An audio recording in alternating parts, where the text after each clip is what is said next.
fantastic shoemaker. He shook his bony hand with me, but the grip of his hand was as tight as it was many years ago.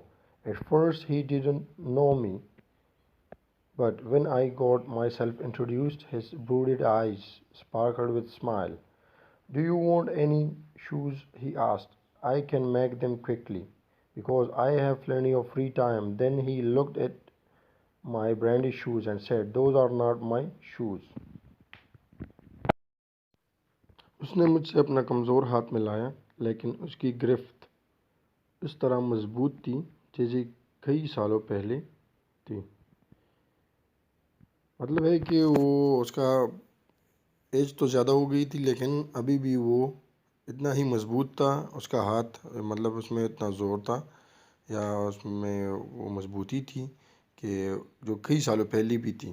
ٹھیک ہے، پہلے اس نے مجھے نہیں پہچانا، لیکن جب میں نے اپنا تعارف کیا تو اس کی خیالات میں ڈوبی آنکھوں میں مسکراہٹ سے چمک آ گئی۔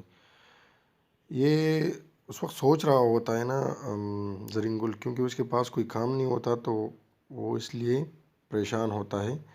تو اس کی سوچ میں ڈوبی آنکھیں تھی اور وہ سوچ رہا تھا کہ کوئی گاہک آ گیا، چلو اس کو جوتی بنا دیتا ہوں، اس سے کچھ پیسے کما لیتا ہوں۔ تو وہ یہ اس لیے وہ ایک تو پریشان تھا، سوچ میں ڈوبی آنکھوں کا مطلب ہوتا ہے مطلب وہ پریشان تھا۔ اس نے پوچھا، "کیا تمہیں جوتی چاہیے؟ میں انہیں جلدی بنا سکتا ہوں، کیونکہ میرے پاس کافی فارغ وقت ہے۔" اس کو کام نہیں تھا کچھ کرنے کو، تو اس لیے وہ کہہ رہا ہے کہ میں اسے جلدی بنا سکتا ہوں۔ پھر اس نے میری کمپنی کی بنی جوتوں پر نظر ڈالتے ہوئے کہا، "یہ میری بنائی جوتی نہیں ہے۔" جو مصنف ہے وہ کمپنی کی جوتی پہن کے گیا تھا، تو وہ اسے دیکھ کر کہہ رہا تھا کہ یہ تو میں نے نہیں بنائے ہیں یہ جوتے۔ His tone was not one of anger or of sorrow, not even of contempt, but there was in it something quiet that froze my blood.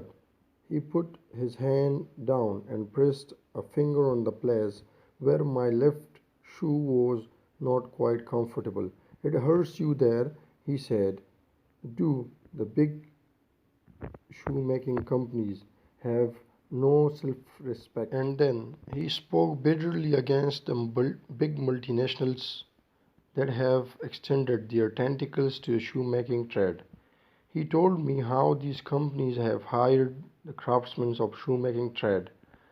These big firms use their hands, not their brain or experience. I asked Zaringul Kaka why he didn't join these big firms if his trade was not doing well.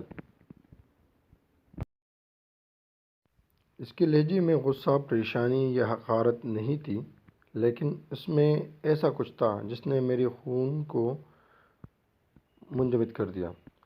مطلب ہے کہ وہ غصہ نہیں تھا کہ میں نے اس کی جوتی نہیں پہنے تھے، نہ ہی اس کو پریشانی ہوئی، نہ ہی وہ حقارت کی نظر سے دیکھ رہا تھا، لیکن ایسا کچھ تھا جس نے وہ جو مصنف ہے اس کو حیران کر دیا۔ اس نے اپنا ہاتھ نیچے کر کے اس جگہ انگلی دبائی جہاں میرا پاؤں آرام دہ نہ تھا۔ مطلب اس نے وہی جگہ پوائنٹ نوٹ کی تھی کہ یہاں پہ اس کو جو ہے تکلیف ہو رہی ہے، تو اس نے نوٹ کیا ہوا ہے۔ اس نے کہا، "یہ یہاں پر آپ کو تکلیف دیتا ہے؟ کیا جوتی بنانے والی کمپنیوں کی عزت نفس نہیں ہے؟" پھر وہ ملٹی نیشنل کمپنیوں کے بارے میں سخت لہجے میں بولنے لگا۔ مطلب وہ یہ نہیں سوچ رہے کہ گاہک کو کیا چیز بیچ رہے ہیں، بس وہ بیچتے ہی جا رہے ہیں، چاہے چیز اچھی ہو یا بری ہو۔ ان کی عزت نفس نہیں ہے کہ وہ اچھی جوتی بنا کر لوگوں کو پیش کریں، ٹھیک ہے، اور وہ یہی چاہ رہے ہیں مطلب کہ ان کی جو جوتی ہے وہ صرف بکے، تو وہ جوتی بیچ رہے ہیں، نہ کہ کوالٹی شوز یا معیاری شوز وہ نہیں بیچ رہے ہیں۔ جنہوں نے اپنی شاخیں جوتوں کے کاروبار تک بڑھا دی ہیں، اس نے مجھے بتایا کہ ان کمپنیوں نے کس طرح جوتوں کی تجارت کے ہنرمندوں کو اجرت پر رکھا تھا۔ یہ کمپنیاں دماغ کی بجائے ہاتھ کا استعمال کرتے ہیں۔ اس کا مطلب ہے کہ وہ اپنے ہاتھوں کا استعمال کرتے، مطلب وہ دماغ استعمال نہیں کرتے، مطلب وہ اچھی جوتی نہیں بناتے۔ اور وہ اچھی جوتے بناتے تو ان کی عزت نفس بھی خراب نہ ہوتی اور وہ لوگوں کو اچھی جوتے بنا کر دیتے۔ میں نے زرنگل کاکا سے پوچھا اگر آپ کا کاروبار اچھا نہیں تھا تو آپ بڑی کمپنیوں میں کیوں نہیں چلے گئے؟ His reply was crisp and blunt. I am an artist, not a machine. Who will blindly follow their irrational and stupid dictations? They get it all. He continued, by advertisement, not by work. They took it away from us, and presently we have no work. Looking at his crumpled leather face, I saw things I had not noticed before, bitter things and bitter struggle.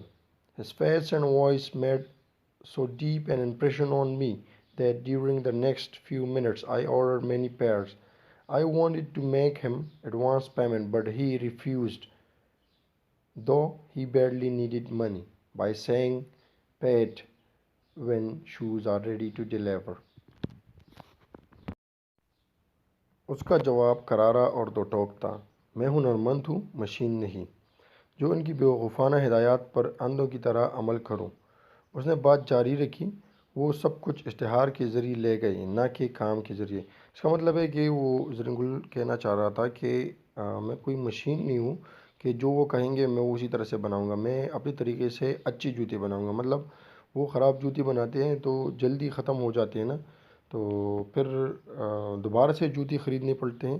تو اس لیے زرنگل کہہ رہا ہے کہ میں ایسی جوتے بناؤں گا جو مضبوط ہوں گی، مطلب میں ان کی ہدایات پہ عمل نہیں کروں گا، میں اپنے طور پہ جوتے بناؤں گا۔ تو یہ کہنا چاہتا ہے زرنگل۔ یہ بھی کہہ رہا ہے کہ وہ اشتہارات کے ذریعے کام لے گئے، نہ کہ وہ کام کے ذریعے ہم سے کام انہوں نے چھین لیا ہے۔ وہ صرف اشتہارات کرتے ہیں اور اچھے جوتوں کے اشتہارات بناتے ہیں، تو اس وجہ سے ان کو پاس لوگ زیادہ جاتے ہیں اور ہمارے پاس کم آتے ہیں۔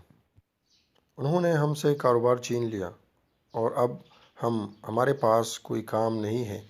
اس کے شکن زدہ چہرے کو دیکھتے ہوئے میں نے وہ چیزیں دیکھی جو میں نے پہلے کبھی نہیں دیکھی تھی، تلخ چیزیں اور سخت محنت۔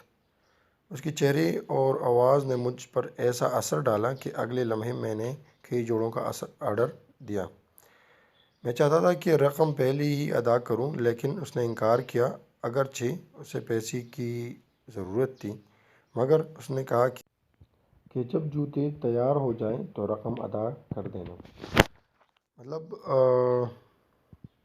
جو مصنف ہے اس پہ بہت اثر ہوا اس کی باتوں کا، اس لیے اس نے بہت سی جوتوں کا آرڈر دے دیا، جوڑوں کا، اور اسے پہلے ہی رقم دینا چاہتا ہے ایڈوانس میں، لیکن اس نے لینے سے انکار کر دیا۔